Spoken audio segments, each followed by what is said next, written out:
Attachment to money, attachment to people, attachment to this is nothing but a hook which hooks you to baser levels. You have to rise above and then you really enjoy the beauty of richness. As I told you the other day, I see all beautiful things, it's nice, I don't possess them. See, now these carpets are spread here. If they were mine, I should worry, oh God, now. I hope they are not going to be spoiled. I hope nobody sits on them. I hope they are insured, so nobody runs away with them. But when they don't belong to me, I am enjoying them better. Other people's things is a better idea. This myth carries us to such an extent of stupidity that sometimes I feel whether these human beings are human beings or they are their possessions. Their spirit is lost, everything is lost, they are not bothered, but if their little possession is lost, they weep and wail and as if they are dead, their forefathers are dead 100 times.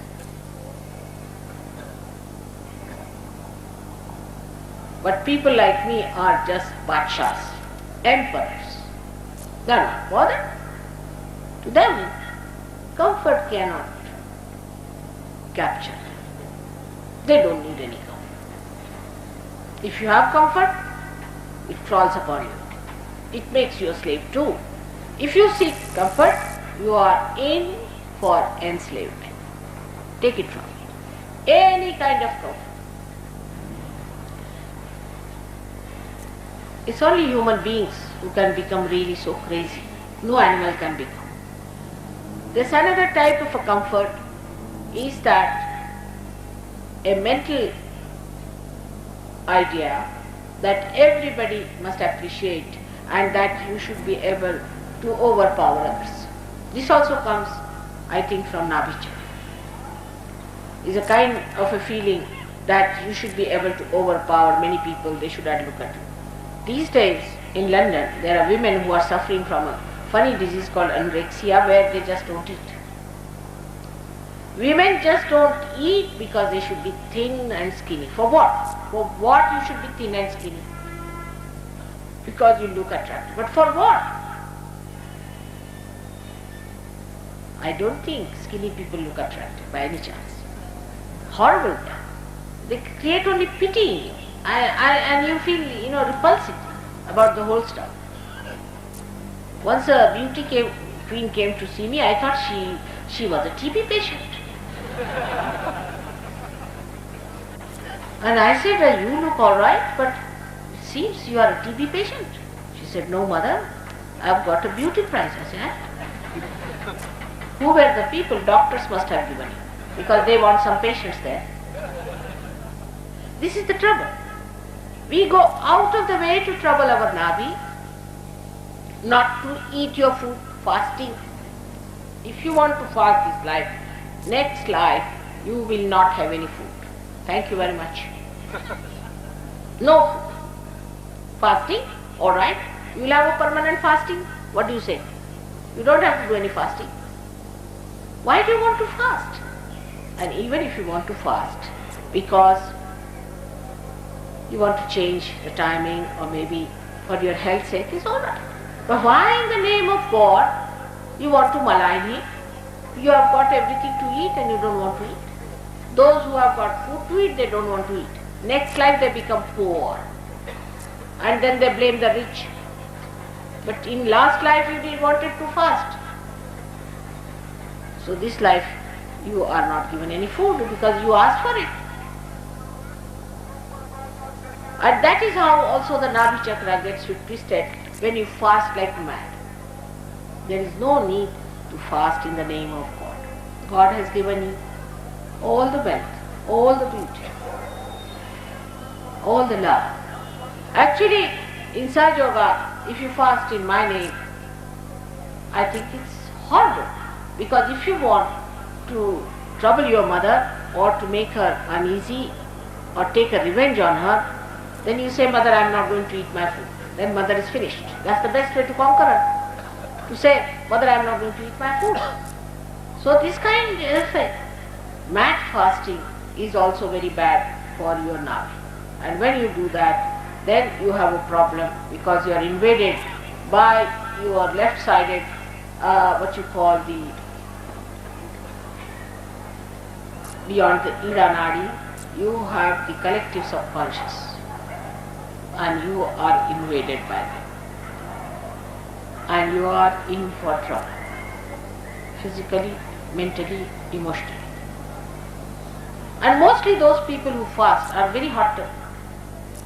The day their fasting day is there, never go near them. Because they are already planning what they are going to eat. And in the morning they plan and they don't get it, so they are very angry for that one.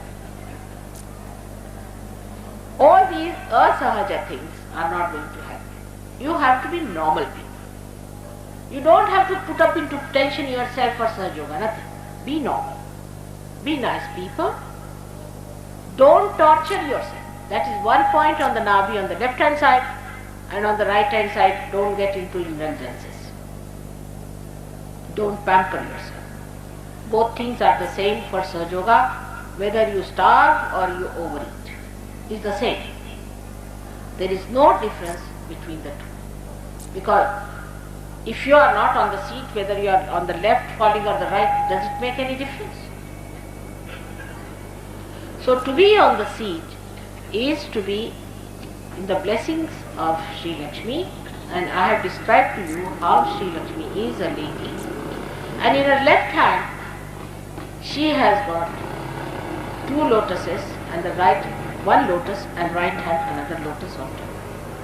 It shows a person who is balancing. She is balancing on a lotus. Imagine, she is standing on a lotus. That means she is balancing. And she is balancing, she is standing there. And she is holding two lotuses in her hand, showing that she is like a lotus.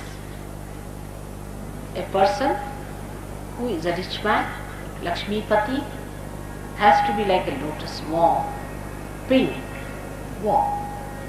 And even a horrible thing like Madhukar को क्या कहते हैं अंग्रेजी में? Wasp like thing. I don't know what you call in English. You don't have that black thing. We have a very big black wasp, you see, which is hard like nut and has angular, thorny legs. That black thing comes in, bhavra, and is good for nothing.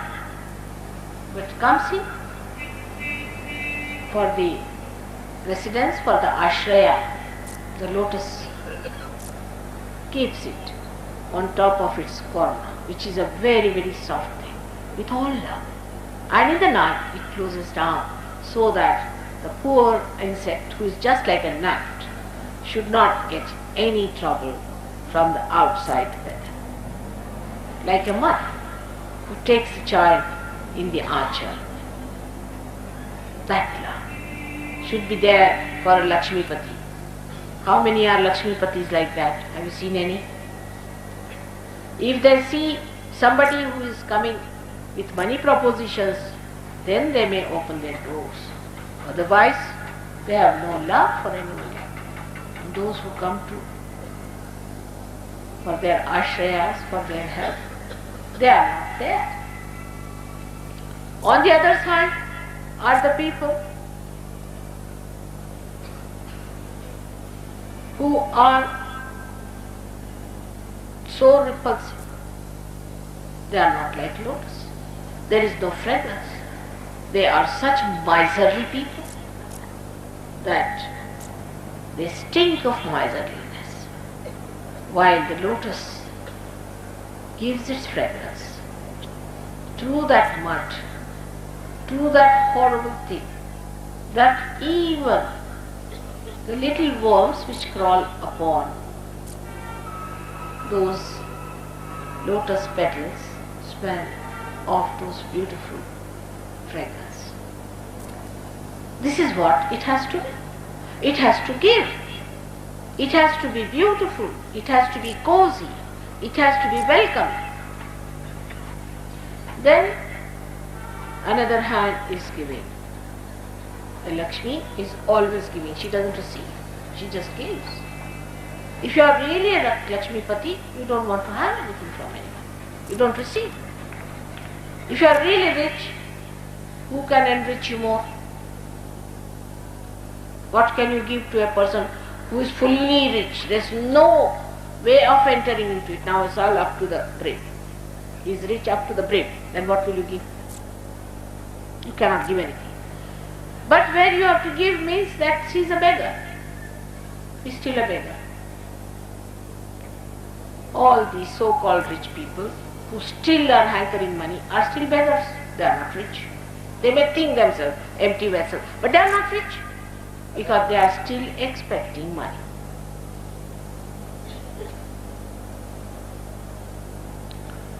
So, it is important that we should understand the money is not the way. Money takes us away from dharma. It takes us away from God. It takes us away from reality. It covers our eyes.